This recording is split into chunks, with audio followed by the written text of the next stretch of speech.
Hello, BJ Jarvis here from the University of Florida Citrus County Cooperative Extension Office in Lecanto. One of the great things about living in Florida is that we can have color year-round. If you moved here from someplace else like I did, you think of the winter as being gray and dull, but in Florida we can have color all year round. We just have to pick things very carefully. A lot of products are out on the market right now, and with winter coming, we've got some cold weather. We will have cold weather here in Citrus County, so there's a lot of great things that we might be used to growing, like begonias are a great plant that's out, and they're pinks and whites, but they're a little sensitive to the cold. So if you're like me and you like to put something in once and then be able to count on it for a long term, then there are other choices that we can put in the garden that's going to give us some lots of color. Even if it's just by the front door, on the back patio, or near the backyard where we entertain, putting in splashes of color will really add some life to the garden.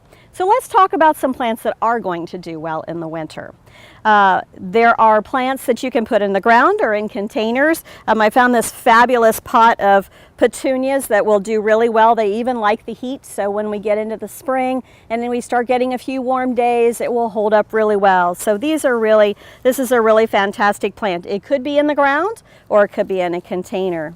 Other plants that I really like for the winter that perform super well, even when we've got some super cold temperatures, like some freezing temperatures, some of those cold nights, is something like a snapdragon.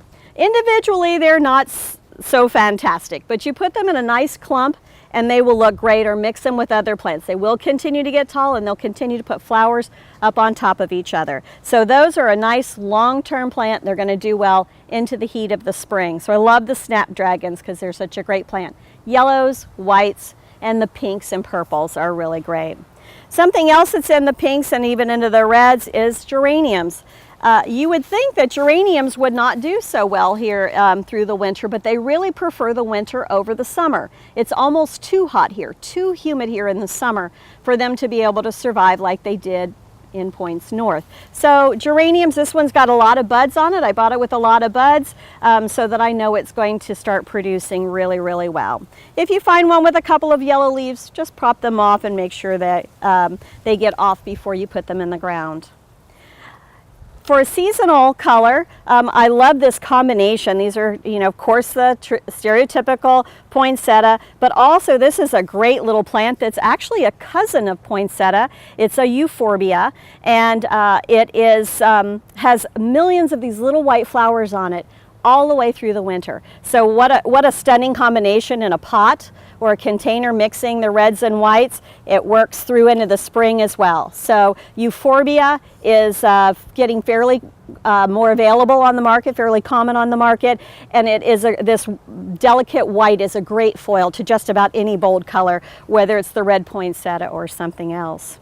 I also like this little plant. It's called a gazania, and it produces its little heart out. It is very drought tolerant. It comes in the yellows and reds and russet colors. It really stands out in the garden with those bright colors. I really like this one. You can put it in the ground, and once it's established, it doesn't need a lot of attention, doesn't have a lot of disease problems, doesn't need a lot of water. Sort of set it and forget it. I'm a bit of a lazy gardener, so this one really fits in very well in my garden because it can take a little bit of abuse and still keep on chugging and giving me lots of flowers. I also like to think about putting other things in there. This is some herbs, basil, which is this nice compact basil, and mint and parsley make great foils for these plants. So you can really make a beautiful little spot by adding some color and some herbs as a foundation to it. So whichever plant you decide to choose, couple of tips here for you. Make sure that they get well established. So even like the gazania that is very, very drought tolerant, these plants still need enough water to get established in the garden so they'll survive on their own. So that may mean everyday watering when the temperatures are hot. When it's cooler, maybe a little less. But certainly a week to 2 weeks of nearly everyday watering is going to be necessary for them to send out some nice roots throughout the garden so that they can handle the temperatures and when we get intermittent rains. The other thing is always add some mulch. Adding mulch around it does a couple of things.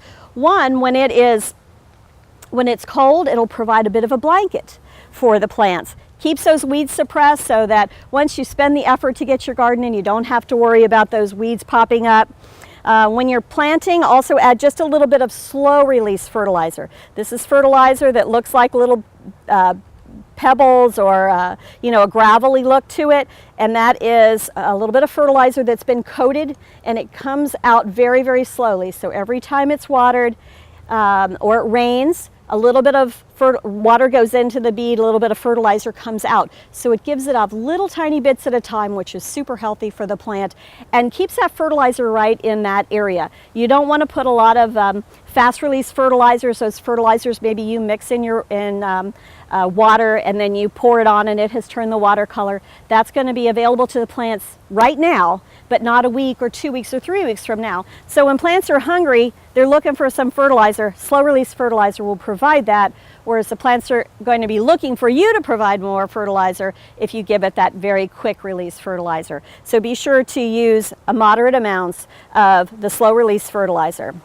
So let's say we've got our plants in, we've got a mulch, the weeds are suppressed, the fertilizer's eking it out little bits at a time in a healthy way. We're getting a really serious cold front coming through. What do you do? Well, one of the things to do is to water the plants well the morning before that cold front comes through. You know, usually those days are beautiful, they're sunny, and they're gorgeous and nice and warm.